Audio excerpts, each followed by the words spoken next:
Brasil de Fato Entrevista. Olá a todos e a todas, e a gente começa mais um BDF Entrevista. Eu sou Beatriz Draghi Ramos e hoje substituo meu colega Zé Bernardes, que está em férias. A conversa dessa edição é com a pesquisadora Larissa Bombardi. Larissa, muito obrigada por estar aqui com a gente hoje. Bem, obrigada, Beatriz, pelo convite, obrigada ao Brasil de Fato, um prazer e uma honra estar aqui com vocês. Larissa Bombardi é pesquisadora associada da Universidade da Cidade de Paris e desenvolveu o livro Agrotóxicos e o Colonialismo Químico. Atualmente é uma das principais vozes na crítica aos impactos do uso e comércio mundial dos pesticidas. Larissa, eu queria começar falando um pouco sobre a sua volta ao Brasil, sobre essa passagem ao Brasil, na verdade, depois de 3 anos que você ficou fora do país por conta de ataques, depois da divulgação do Atlas sobre agrotóxicos, né? Queria que você falasse um pouco como foram esses ataques, se você teve algum tipo de apoio institucional ou não, ou de movimentos sociais, e como que é essa volta? Você está se sentindo mais segura agora? Bem, sobre os ataques, Beatriz, eu costumo dizer o seguinte, que enquanto o meu Atlas foi publicado em português, Geografia do Uso de Agrotóxicos no Brasil e Conexões com a União Europeia, foi o resultado de um pós-doutorado que eu fiz na Escócia, com financiamento da FAPESP, eu me sentia segura. Mas uma vez que eu lancei o Atlas na Europa, um evento organizado por uma organização europeia de pesquisadores comprometidos social e ambientalmente, se chama ENSER, aí sim eu passei a sofrer as ameaças, as intimidações, né? Depois da publicação em inglês do Atlas e da divulgação entre o público europeu. E essas intimidações e ameaças, elas foram de diferentes ordens. Uma parte delas foi contra a minha carreira, contra a minha pesquisa, uma tentativa de desqualificar a minha produção científica, dizendo que os meus dados não eram corretos, esse tipo de coisa. Em alguns casos, a minha universidade pediu, em um caso especificamente, a minha universidade pediu direito de resposta, eu tive a oportunidade de mostrar com todos os detalhes a pertinência dos dados, das informações, da metodologia, etc. Enfim, eu estava muito segura, né, como estou, né, da metodologia, da pertinência, digamos assim, da robustez, né, da minha pesquisa. Mas ela incomodou, né?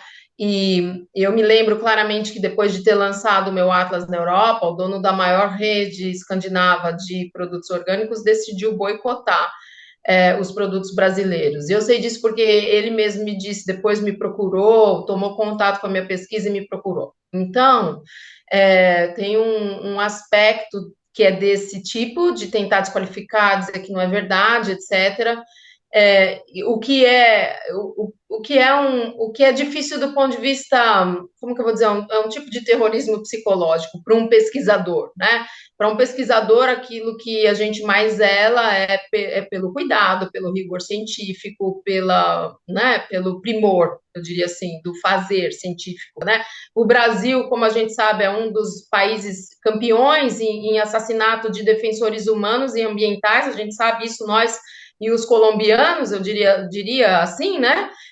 Brasil e Colômbia lideram essa lista de assassinatos de defensores ambientais e de direitos humanos, e eu recebi ameaças de diferentes formas. Então, desde, por exemplo, uma pessoa que se identificou como jornalista e me procurou para dizer, olha, tal rádio quer fazer uma entrevista com você está disponível? Eu disse, estou disponível, e essa pessoa mediou, até que em um determinado momento essa própria pessoa me disse, olha, eu acho melhor você parar de falar, é melhor você fechar a boca, porque você está falando demais. E então, vem também de diferentes formas, até que fica insuportável.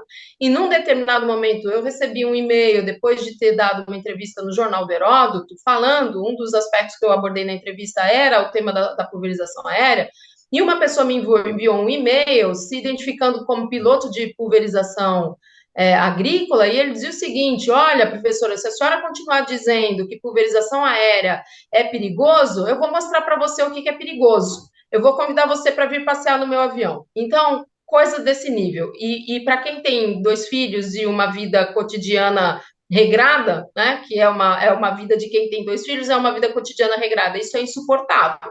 E num determinado momento, os movimentos sociais disseram: você não pode continuar usando as mesmas rotas, os mesmos horários, etc. Tem que evitar a rotina, o que é humanamente impossível. E até que finalmente,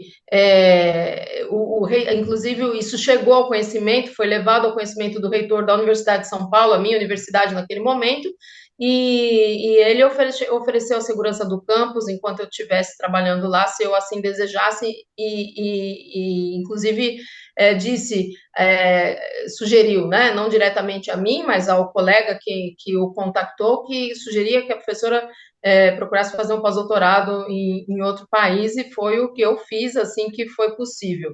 E sim, eu recebi apoio de inúmeras entidades no Brasil e também no exterior. A própria Enser, essa entidade que eu acabei de descrever, escreveu uma carta para a reitoria da USP, para a SBPC, alertando sobre esse tema. Então, eu recebi muito apoio, muita solidariedade aqui e fora do Brasil. Então, isso foi um alento, porque quando a gente está numa situação de ameaça, e o que nos fragiliza, né, é muito importante todo esse tipo de apoio. Eu recebi apoio de entidades estudantis, de entidades científicas, de entidades da sociedade civil organizada. Então, isso foi um suporte muito importante, tanto no momento em que eu estava para sair do Brasil, como também depois que eu saí. Então, isso foi estruturante. Você chegou a pedir algum apoio de proteção a testemunhas aqui no Brasil? Pedi recentemente para poder voltar ao Brasil, porque eu organizei uma conferência em Brasília no dia 27 de junho, mas não obtive resposta. Enviei o formulário como foi pedido, enviei e-mail, etc., e não tive resposta. Mesmo assim, eu resolvi vir de toda forma, porque eu tenho o apoio, eu diria assim, dos movimentos sociais que me apoiam e que me monitoram sempre que necessário. Então, por isso, né, claro, a gente está num momento político, eu diria, né, o governo Lula é um ar, né, é um respiro, né, é um alento também né, após esses anos de extrema-direita no Brasil. Então, claro que de forma geral é um ambiente mais seguro, mas obviamente não, as violências elas continuam, né? Infelizmente elas não foram completamente eliminadas, e a gente sabe dos casos todos que não cessaram de acontecer. Então, eu não vislumbro num curto prazo que seja uma vida que eu possa ter uma vida cotidiana tranquila e no âmbito da normalidade. Acho que isso é algo ainda a ser conquistado. Eu espero que o país caminhe nesse sentido. Acho que a gente já deu um primeiro passo, obviamente, a própria Constituição do Ministério dos Direitos Humanos, né, o restabelecimento do Ministério do Desenvolvimento Agrário. A gente tem importantes passos, né, mas isso é um caminho, é uma construção, né, diante de todo o horror que a gente viveu nos últimos anos, né, e ainda a gente está numa sociedade absolutamente polarizada. A gente vê isso, né, não é que é um passado longínquo e que a gente está num momento seguro de superação de todas as mazelas. Não, a gente está num momento crítico ainda, então, obviamente, que isso é uma construção e isso leva tempo. Bom, e é agora nessa volta ao Brasil que você finalmente consegue divulgar o seu livro Agrotóxicos e o Colonialismo Químico, né? Aqui no Brasil, esse livro foi lançado em outubro do ano passado. Nele você traz um recorte muito presente de gênero. Inclusive, na epígrafe, você conta um pouco da história da cientista Raquel Carson e fala um pouco dessa desqualificação que ela sofreu. Você pode falar um pouquinho para a gente qual a importância dessa cientista, o que ela sofreu, como ela reflete, né, há tantos anos atrás, o machismo, né, que a gente tem aqui na sociedade?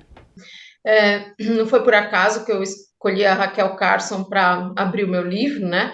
Ela foi, né, uma cientista americana do campo das ciências biológicas, e ela escreveu um livro. Na verdade, esse livro é resultado de uma coletânea de artigos que ela escrevia sobre os efeitos dos agrotóxicos há 60 anos atrás, e especialmente ela estava preocupada com o DDT naquele momento, embora ela também sinalize no livro dela, que se chama Primavera Silenciosa, os efeitos, de modo geral, dos agrotóxicos. E ela começa o livro, na parte inicial do livro, ela descreve uma cidade hipotética em que a primavera era silenciosa. Essa expressão primavera silenciosa para a gente no Brasil é um pouco curiosa, né? Isso faz mais sentido nos países de clima temperado, porque realmente o inverno é um silêncio, né? É um período em que a gente quase não vê vida, e quando a primavera chega, ela chega com muitos sons, né? Os sons dos pássaros, dos animais, é a vida voltando, né? Então, primavera silenciosa, justamente porque ela trabalha com essa ideia de um lugar hipotético em que a primavera não tem mais sons, em que os pássaros estão morrendo, em que as pessoas estão adoecendo por motivos estranhos. Então, ela vai tecendo essa ideia dessa primavera silenciosa. E ela diz bem, né, essa ideia de que, embora ela não conhecesse um lugar só em que houvesse tudo isso junto, ela conhecia casos de tudo isso que ela estava descrevendo e mostrava uma enorme preocupação em relação ao futuro. E quando ela escreveu, há 60 anos atrás, ela foi chamada de louca, de comunista, imaginem, na Guerra Fria, né, e de histérica. E eu enfatizo essa palavra histérica porque é uma palavra, e aí, graças a uma grande amiga psicóloga, Carol Bueno, que lançou luz a isso para mim, trazendo o seguinte, hístero histeria, né? Uma palavra que vem do grego, de hístero, que é útero. Então, normalmente é uma palavra direcionada às mulheres. A gente não escuta falar tal homem é histérico, isso é raríssimo. Então, é uma desqualificação da mulher, como se a mulher faltasse alguma coisa, como se o destempero, entre aspas, quando uma mulher se manifesta, como se aquilo fosse um destempero psicológico relacionado à condição feminina. Então, é muito interessante trazer isso à luz, porque ela foi desqualificada como mulher, entende? Então, e é algo que atravessa, na verdade, as décadas todas de muitas mulheres que têm lidado com esse tema. E depois, em determinado ponto do livro, eu digo, olha, eu mostro, tem um movimento de mulheres na Argentina, essa questão de gênero é muito particular, que se chama Las Madres de Ituzaingó, que é uma província na Argentina onde há cultivo intensivo de soja.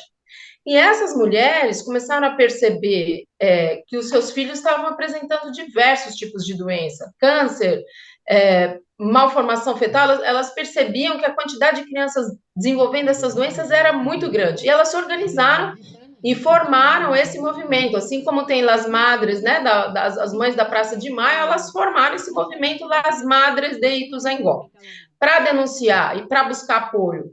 E elas foram chamadas de Las Loucas de Ituzaingó. Então, de novo, essa ideia de louca, uma desqualificação da mulher. E quem, na verdade, por esse papel histórico que foi atribuído às mulheres, né, do cuidar, elas quem tem percebido primeiro os efeitos dessas substâncias, são as primeiras a denunciar. E, por outro lado, também, as mulheres camponesas, são aquelas que foram, ao longo das últimas décadas, com esse avanço digamos assim, desse aparato tecnológico para a agricultura, que muitas vezes resistiram em suas parcelas, né? As partes que foram deixadas de lado do cultivo comercial, elas seguiram fazendo as práticas agrícolas que são feitas há decênios, né? Às vezes há mais de um século, e que é uma prática agroecológica em si, no sentido do manejo, obviamente, né, do consorciamento das culturas, dessa mimetização da natureza. Então, as mulheres acabaram que são as guardiãs dessas práticas e são justamente quem, muitas vezes, estão protagonizando as experiências agroecológicas, não só protagonizando, mas multiplicando, trocando entre elas, fazendo intercâmbios de conhecimentos, de sementes, de resistências, de formação política, etc. Então, eu trago esse debate de gênero por muitos motivos, né? Primeiro, porque as mulheres quem tem protagonizado, de alguma forma, o conhecimento, a denúncia e o anúncio, né? Então, pegando Paulo Freire, que sempre lembra a gente a importância da denúncia e do anúncio, né, de dizer que toda transformação passa por um processo de conscientização, E uma vez que a gente dá um passo em direção à consciência, não tem um passo atrás, né? Uma vez que a gente viu, não tem como fingir que não vimos. Então, e ao mesmo tempo, né, nessa visão paulo-freiriana, a gente denuncia, mas a gente também anuncia o que tem pela frente, como vamos lidar, né? E elas é quem tem, muitas vezes, trazido esse anúncio. A gente viu a Marcha das Mulheres, que acabou de acontecer, né, na semana passada, milhares de mulheres juntas trazendo o anúncio. A bem-aventurança, a perspectiva de futuro para a humanidade que se vê no limite hoje em frente à emergência climática, sabe? Então, eu começo com a Raquel Carson e termino com as mulheres e a agroecologia.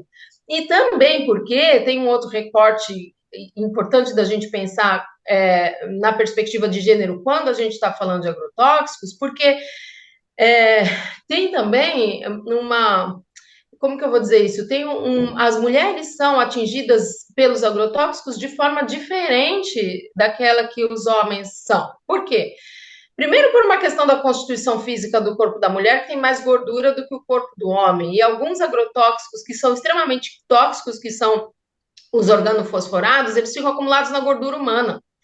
Então, obviamente que isso tem um impacto no corpo da mulher diferente daquele que tem no corpo dos homens. E o que acontece, além de tudo, que é um atentado, digamos assim, ao direito reprodutivo das mulheres, de todos, né?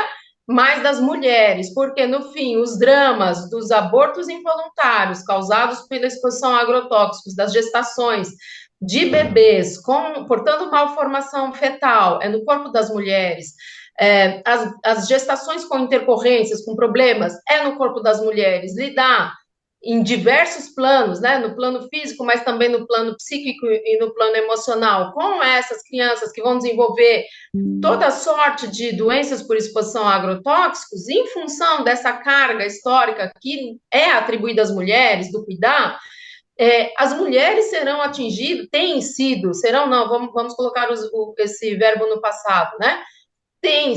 Foram, digamos assim, impactadas pelos agrotóxicos de uma forma diferente daquela dos homens. Então, além dessa carga histórica toda, né, que foi responsável pelo desenvolvimento do capitalismo da maneira como ele se deu, esse peso, né, sobre os corpos, sobre a psique, sobre o campo emocional das mulheres, também os agrotóxicos impactam as mulheres, elas que são responsáveis, no fim das contas, de cuidar de toda essa gente que adoece pela exposição a agrotóxicos. Então, elas cuidam dos seus parceiros, elas cuidam dos filhos, elas cuidam dos idosos, dos doentes de forma ampliada, delas mesmas.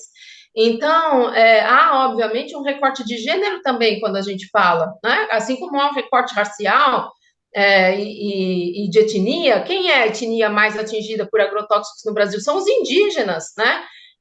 E do restante da população, a população negra, mais do que a branca, proporcionalmente. Então, tem todo esse tema das desigualdades todas ampliadas, né? Esse rebatimento do impacto dos agrotóxicos, ele é também desigual, ele é regionalmente desigual, ele é, em termos de gênero, desigual, ele é, em termos de etnia, desigual. Então, todas essas grandes desigualdades que a gente tem na sociedade são ainda mais aprofundadas quando a gente está falando dos impactos dos agrotóxicos. Então, por isso eu trouxe a perspectiva de gênero, por isso eu trouxe a Raquel Carson, que a gente comemora esses 60 anos de Primavera Silenciosa, em que ela dizia, olha, a gente não sabe o que vai ser o impacto desses agrotóxicos na água. Ela dizia 60 anos, e hoje a gente sabe que tem urso polar contaminado com agrotóxico, e isso só é possível porque esses agrotóxicos são levados pela água. Imagina um urso polar que está em região que não é uma região agrícola, como é que ele se contamina? Então, há uma disseminação absoluta dos agrotóxicos pelo planeta e rebate de forma diferente nessa população, ampliando ainda mais as desigualdades que a gente já vive. E a gente vai falar um pouco mais sobre essas desigualdades no próximo bloco. A gente volta já já.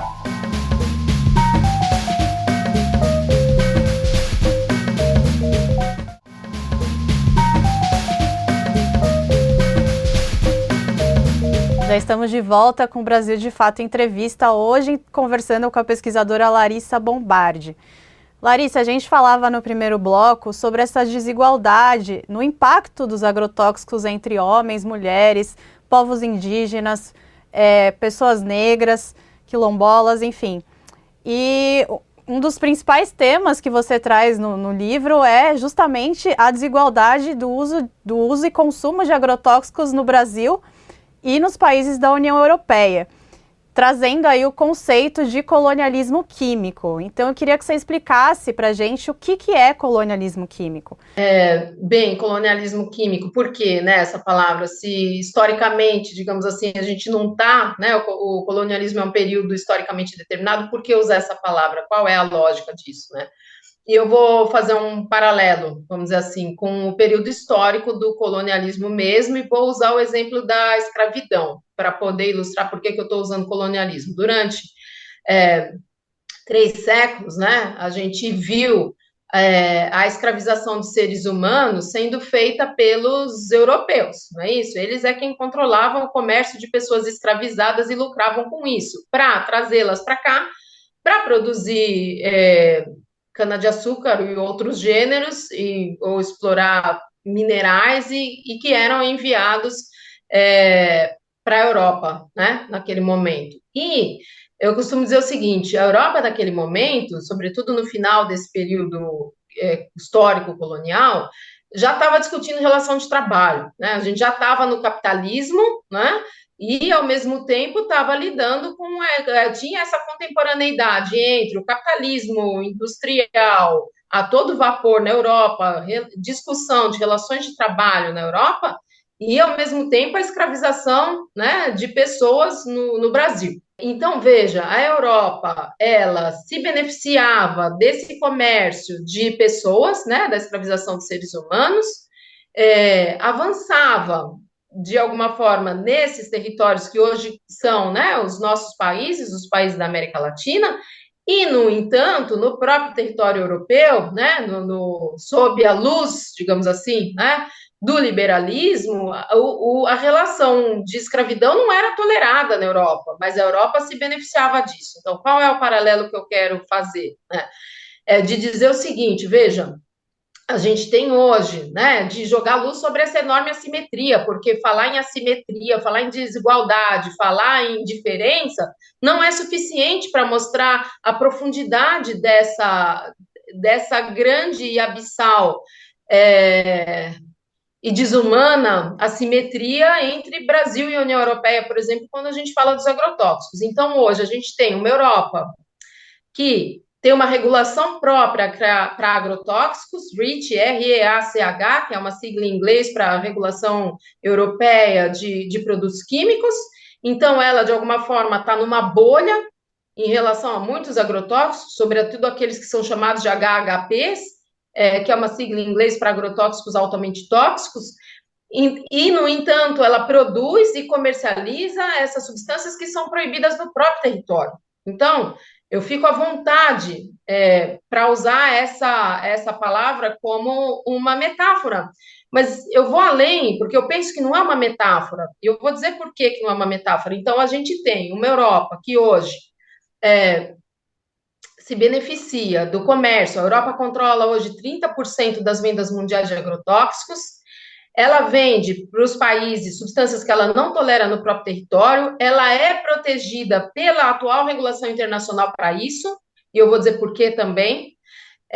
Existem hoje 3 convenções mundiais para substâncias tóxicas, de Basel, de Roterdã e de Estocolmo. Nenhuma delas é especialmente direcionada para agrotóxicos. Todas as outras substâncias tóxicas entram nessas convenções, e dentre elas, né, dentre essas convenções, há uma estrutura jurídica, há um acordo que se chama PIC.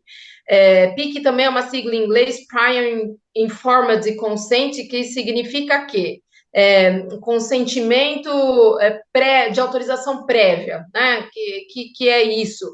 É o fato de que os países, quando o Brasil, por exemplo, vai importar uma substância que é proibida na Europa, ele dá a sua anuência. Então, há esse acordo internacional de que quando um país importa uma substância que é proibida do país que está exportando, o país que importa tem que dar sua anuência, ele tem que dizer: estou informado e dou o meu consentimento. Então, do ponto de vista legal, a Europa está protegida para exportar essas substâncias. Eu mesma participei num debate no Parlamento Europeu, em que um representante da Comissão Europeia estava lá para discutir isso que eles chamam de double standard, que é isso, esses 2 pesos e 2 medidas, o que vale para mim não vale para os outros.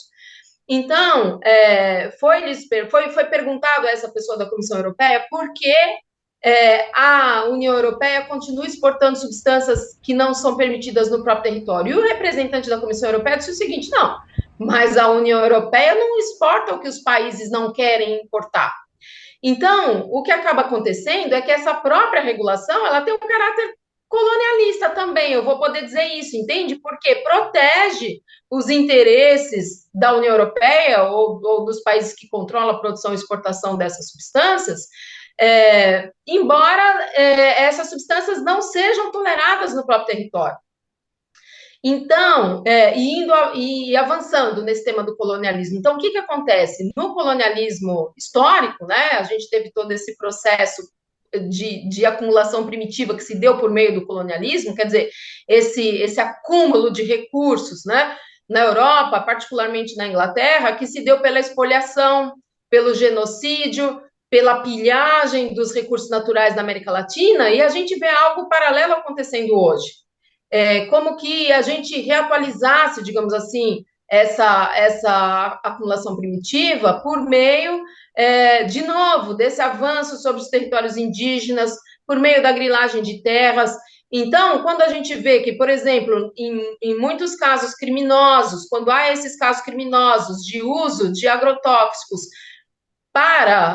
como armas químicas nos conflitos fundiários, e a gente vai ver que a substância utilizada foi produzida justamente por uma dessas empresas sediadas na União Europeia, fica claro um mecanismo que remete ao período colonial, ou seja, um deslocamento dessa agricultura capitalista, hoje capitalista, né? No período da escravidão não posso chamar dessa agricultura de capitalista, mas dessa monocultura, que avança sobre áreas de camponeses, de povos originários, utilizando como arma, nesse avanço, nessa violência dos conflitos fundiários, utilizando como arma uma substância que é proibida no território em que ela foi produzida. Bem, e o colonialismo não existe sem a colonialidade. O que é essa colonialidade? Essa marca, essa mazela que nos marca todos enquanto sociedade no Brasil, que está na nossa formação sócio-territorial e que está presente até hoje. O que é isso? Esse enorme controle, esse monopólio de terras que a gente tem no Brasil,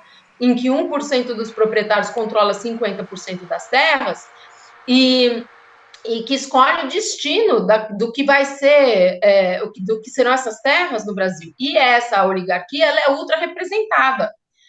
E isso é um grande drama. O Brasil é um país que é majoritariamente urbano, se a gente for pensar em termos da população, mas o interesse dessas oligarquias rurais que congregam os interesses das grandes corporações de produção de agrotóxicos, eles estão ultra representados no nosso Senado, na nossa Câmara dos Deputados, isso no nosso país e também nos demais países latino-americanos. Então, a gente vive um drama que tem a ver com as nossas entranhas, com as nossas raízes coloniais, entende? Que não foram superadas, a gente não superou isso. O racismo estrutural existente no Brasil é reflexo dessa estrutura colonialista. Então, o fato de, no Brasil, a gente ser permissivo, para dizer pouco, com relação aos agrotóxicos, né, da gente ser leviano, né, de alguma forma criminosos, talvez, a gente talvez, inclusive, possa usar essa expressão quando a gente olha para o fato de que 20% da população contaminada no Brasil são crianças e adolescentes de 0 a 19 anos, num país que tem o Estatuto da Criança e do Adolescente, que preza, em primeiro lugar, pela vida da criança. Então, a gente vê uma construção que atende o interesse, de novo, repetindo um padrão colonial, repetindo um padrão colonialista, a gente tem uma oligarquia que controla politicamente o país, que representa esse grande controle, esse monopólio das terras no Brasil, que se afina com os interesses externos. Então, se eu volto para o período colonial, eu diria, né, com os interesses desse grande comércio de escravos, diria o professor José de Souza Martins que o comércio de pessoas escravizadas era mais lucrativo do que a produção de cana, a produção de café, por exemplo. Então, a gente tem, de novo, uma oligarquia que controla as terras, que é politicamente ultra representada como que eu vou dizer, ultra representada é pouco, né? Que se representa de uma forma com muito mais postos do que aquilo que a população brasileira efetivamente significaria, em termos de composição rural e urbana, e que se associa de novo, né? Na época colonial, com os grandes comercializadores de pessoas escravizadas, e hoje as grandes empresas que controlam sementes e agroquímicos, desde fertilizantes até os agrotóxicos, né? Que, aliás, são, em grande parte, as mesmas, né? As empresas que controlam as sementes controlam também os agrotóxicos. Obviamente que a gente está num outro momento hoje, né? Superado, né? A gente tem as nações, né? A gente não está falando exatamente do colonialismo histórico, mas essa estrutura colonialista, ela está presente e ela marca até hoje a nossa vida cotidiana, como marca também a maneira como os países da América Latina se inserem nessa economia mundializada. Então, colonialismo químico, quando eu olho, por exemplo, o fato de que no Brasil, o resíduo de glifosato, por exemplo, autorizado na água potável, é 5.000 vezes maior do que aquele autorizado na União Europeia. Quando eu vejo que o resíduo de malationa no Brasil é 400 vezes maior do que aquele autorizado na União Europeia, eu sou obrigada a pensar de que, né, no conjunto, né, das relações internacionais, a população brasileira, a população latino-americana, a população africana é tida como sub-humana, né? Nós valemos menos.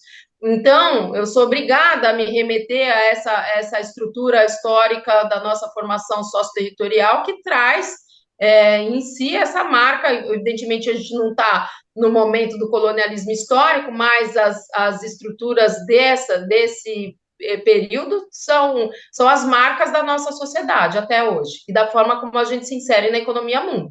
Larissa, você falava aí de monopólio, né, de concentração de terras que marca a história do Brasil. Inclusive, falando também de monopólio, a gente tem o monopólio de plantio, né? A gente tem o monopólio de cultivo de soja no Brasil.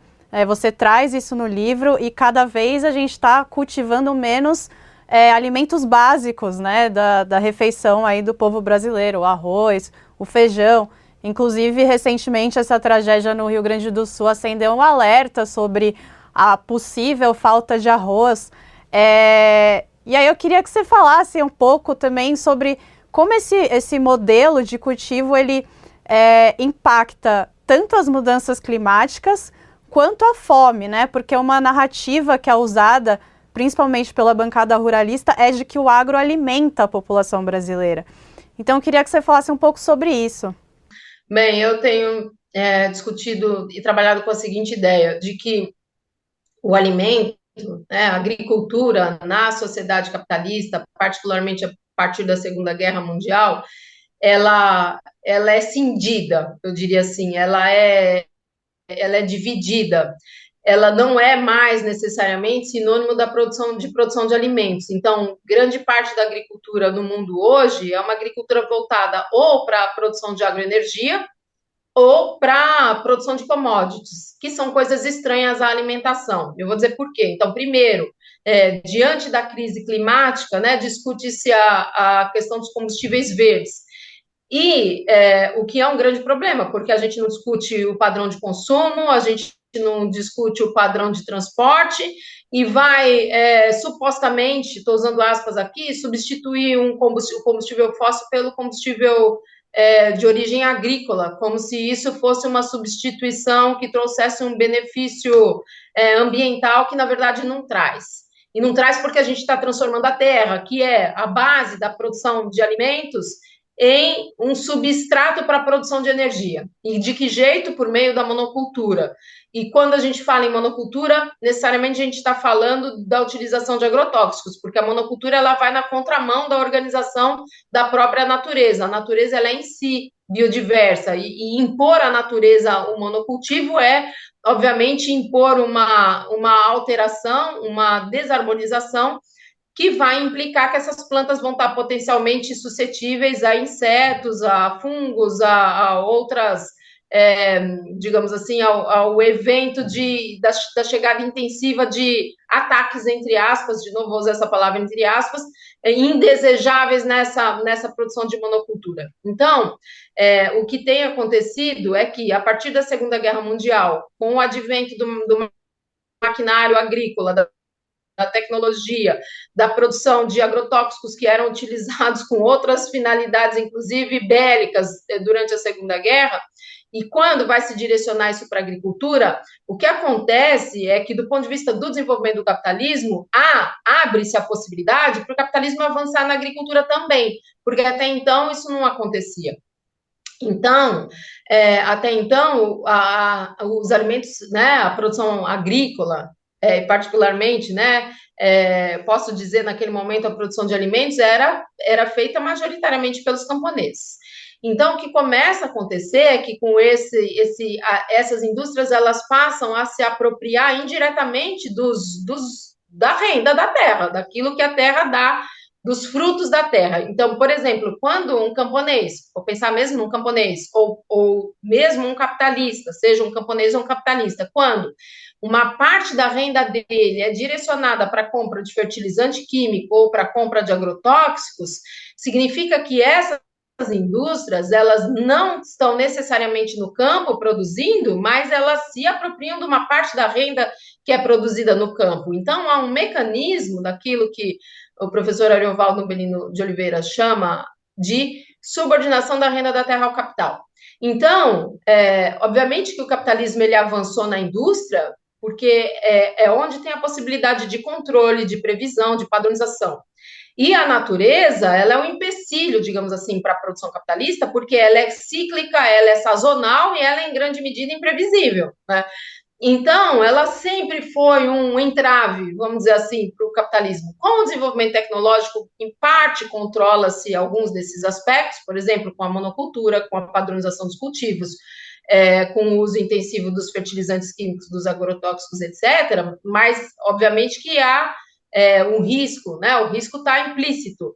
Então, essas indústrias, elas não lidam diretamente com o risco, mas elas conseguem avançar porque elas se apropriam dessa renda. Então, esse é o mecanismo da agricultura hoje nessa sociedade capitalista. Então, o que tem acontecido é que, com esse enorme controle das terras por uma pequena oligarquia, essa oligarquia decide, digamos assim, os destinos da terra, né, do uso da terra no Brasil. Então, hoje a gente tem no Brasil uma área que equivale à Alemanha só em soja, mais de 90% dessa soja transgênica, o que significa que, e como uma grande parte das sementes transgênicas no Brasil são sementes também preparadas para receber herbicidas, a gente tem hoje uma área do Brasil do tamanho da Alemanha em cultivos transgênicos que recebem agrotóxicos. Então, é uma decisão que é tomada, só é tomada porque a gente não enfrentou o tema da questão agrária. É uma questão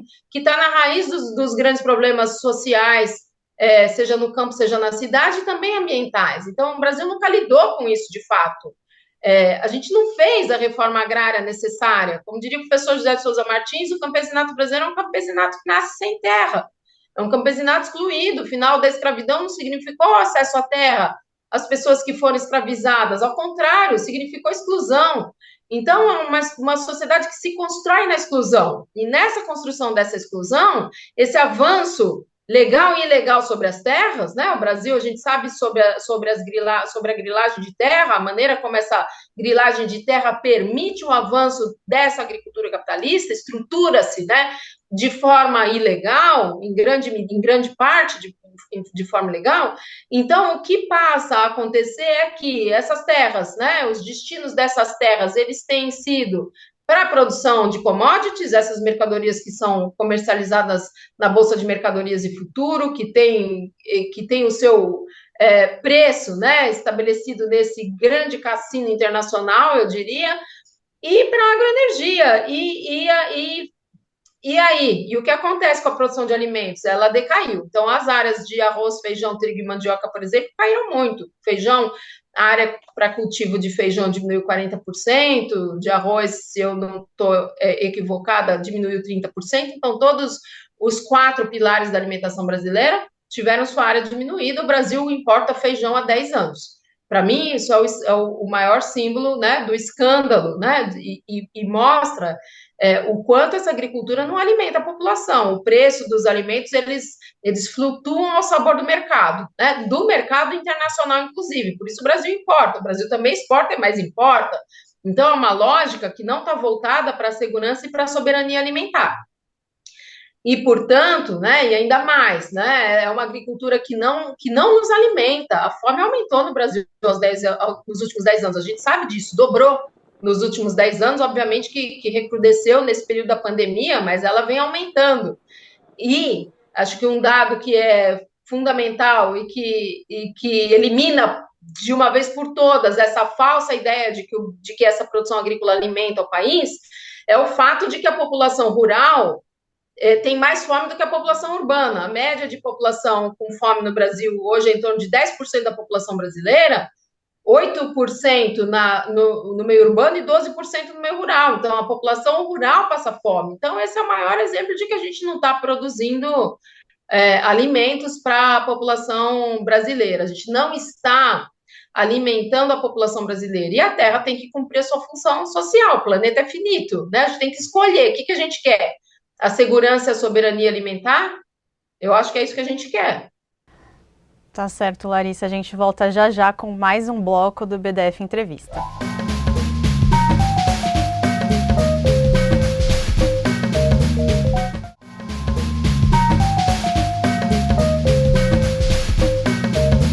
E a gente voltou agora com o último bloco do BDF Entrevista. Bom, Larissa, agora tratando um pouco do que está acontecendo, né, nesse novo governo aí, a gente teve 555 agrotóxicos aprovados no ano passado. Houve uma redução de 15% com relação a 2022, mas ainda assim essa foi a terceira maior aprovação da série histórica de 24 anos. Você acredita que o governo está tratando esse tema de forma diferente ou não? E o que precisa ser feito aí urgentemente pelo governo que talvez ainda não tenha sido feito? Bem, eu penso que o governo está tratando isso de forma diferente. Claro, é um escândalo, né? Ser o terceiro maior número de aprovações, claro que é um escândalo, que é triste a gente ver isso acontecer, mas eu também acredito que há mudanças pela frente. Então, por exemplo, o governo, a gente tem o Ministério do Desenvolvimento Agrário, que está resgatando o tema da Política Nacional de Redução de Agrotóxicos, a PNARA, que está resgatando o plano de produção orgânica e agroecológica, então isso está em pauta no governo, é muito diferente do governo ultraconservador de extrema-direita, em que isso não era tema, né? Mas é óbvio que é um desafio. Então, nós falávamos sobre o colonialismo e a colonialidade é uma marca que atravessa o país, mesmo durante os governos progressistas. Então, é algo que os governos progressistas também têm que lidar. Não é algo superado assim que um governo progressista se elege. Então, há avanços, por exemplo, eu poderia dizer que o Ministério do Desenvolvimento Agrário selou compromissos com hospitais públicos, por exemplo, em São Paulo. Então, o deputado Paulo Teixeira e o professor Fulvio Scorza viabilizaram contratos com hospitais em que a alimentação hospitalar vai ser fornecida por produtores agroecológicos, por pequenos produtores. Então isso é inovador, isso não existe, isso é uma coisa que pode se espalhar isso em São Paulo, que pode se espalhar pelo país e que seria desejável que se espalhasse pelo mundo. Então a gente obviamente tem avanços, acho que é importante mencionar. O que poderia ser feito?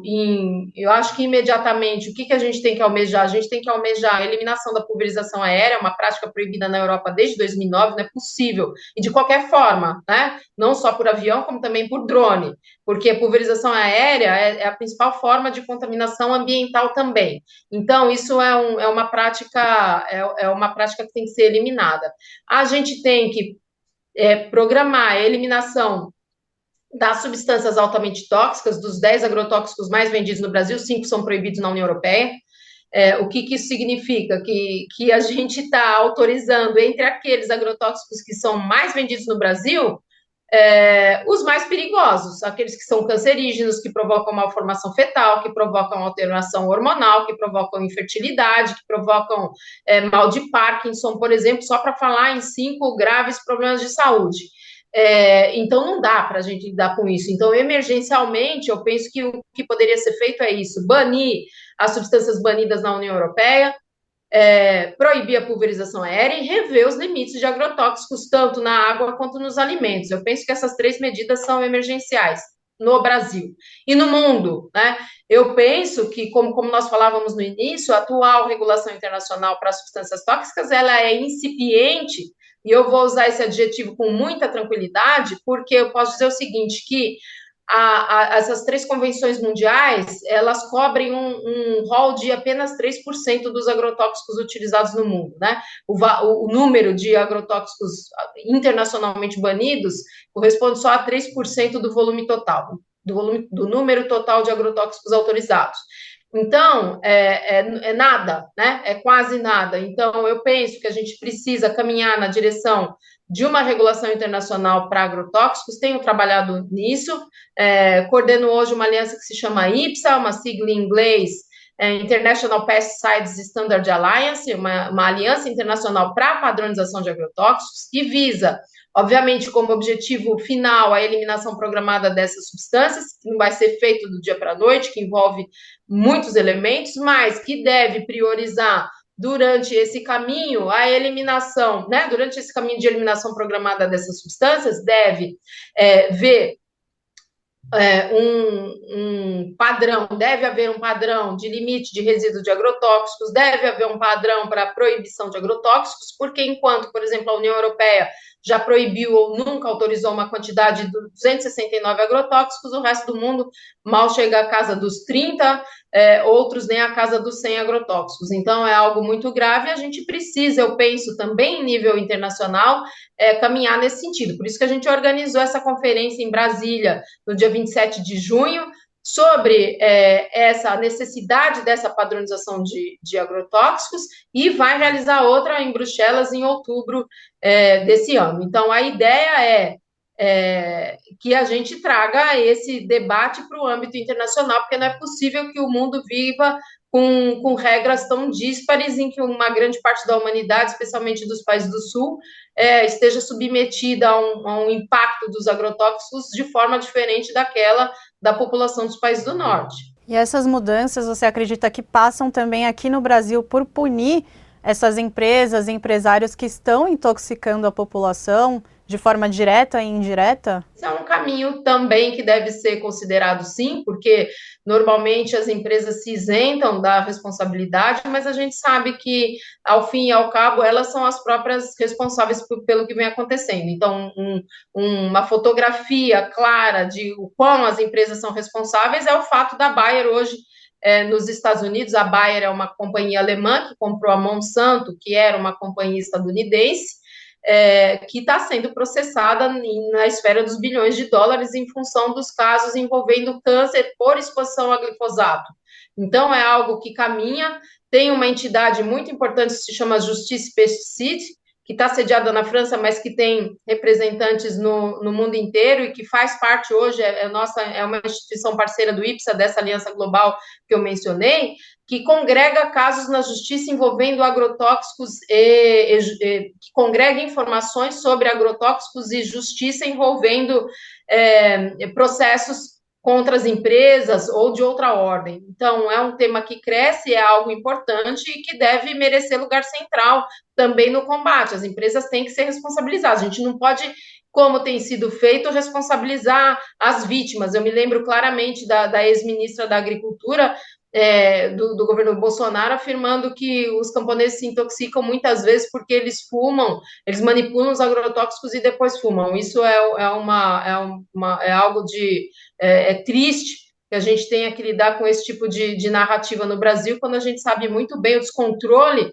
da maneira como essas substâncias são utilizadas. As companhias não se responsabilizam por isso, e tanto é fato que as contaminações por agrotóxicos, elas não estão restritas ao universo do manejo no ambiente de trabalho, que a gente tem um número de bebês de 0 a 1 ano que se intoxicam com agrotóxicos no Brasil. Então, é algo que sai da esfera das relações de trabalho e contamina a população brasileira de uma forma muito cruel, especialmente as crianças e os adolescentes, e nós estamos submetidos a uma exposição crônica, eu diria, a essas substâncias. Então, a gente precisa olhar isso sob uma outra perspectiva e entender que a população é vítima, que os trabalhadores são vítimas e que as empresas devem, sim, ser responsabilizadas pelos efeitos, seja na saúde humana, seja na saúde ambiental.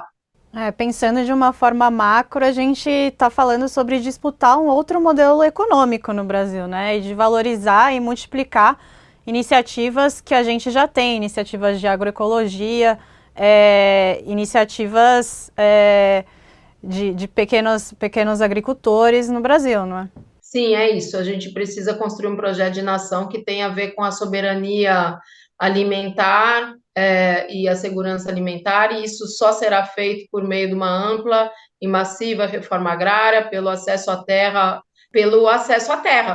dos camponeses, que os quilombolas, que os indígenas tenham suas terras preservadas. Só assim, na verdade, isso é uma lição de casa para o mundo. Só assim a gente vai fazer frente à emergência climática, por meio da interrupção, do cessamento dos desmatamentos, pela substituição desse modelo agrícola, porque não é um modelo que alimenta e nem que tampouco protege o meio ambiente. Ao contrário, a gente está vendo uma grande parte, a gente sabe, dos efeitos climáticos relacionados, né, a essa crise, ao aumento da temperatura global, etc., está relacionado com desmatamento, com o uso de fertilizantes químicos, etc. Então, é óbvio, né, mais do que a gente não está falando só do modelo de agricultura, a gente está falando de um projeto de nação que precisa ser repensado. E a gente precisa colocar em primeiro plano a segurança e soberania alimentar, e isso vai trazer ganhos do ponto de vista social e ambiental para a população como um todo. Larissa, eu queria que você falasse agora quais são aí as próximas pesquisas, o que você está fazendo atualmente, você deve divulgar aí novos dados.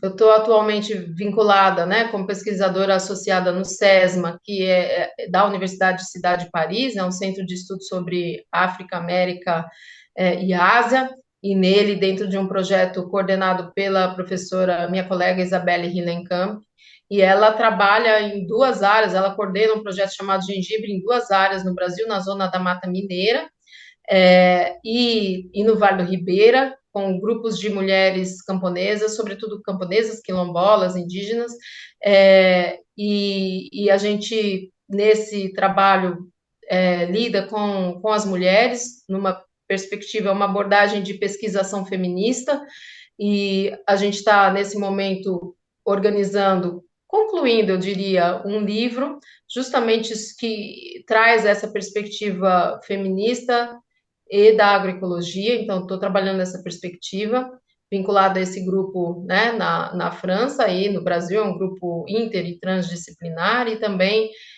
na Universidade Livre de Bruxelas, iniciando uma pesquisa justamente sobre esse tema da biotecnologia na agricultura, de como isso tem se ampliado e como isso está presente na Europa e especificamente na Bélgica. Larissa, eu queria te agradecer pela sua participação e a gente volta semana que vem com mais um BDF Entrevista. Eu quem agradeço, Beatriz, um prazer e uma honra estar aqui com vocês no BDF.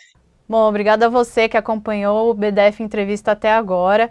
O programa vai ao ar às 9h15, todas as terças-feiras na TVT, e ele também está disponível nos canais do YouTube da TVT e do Brasil de Fato. Muito obrigada e até a próxima.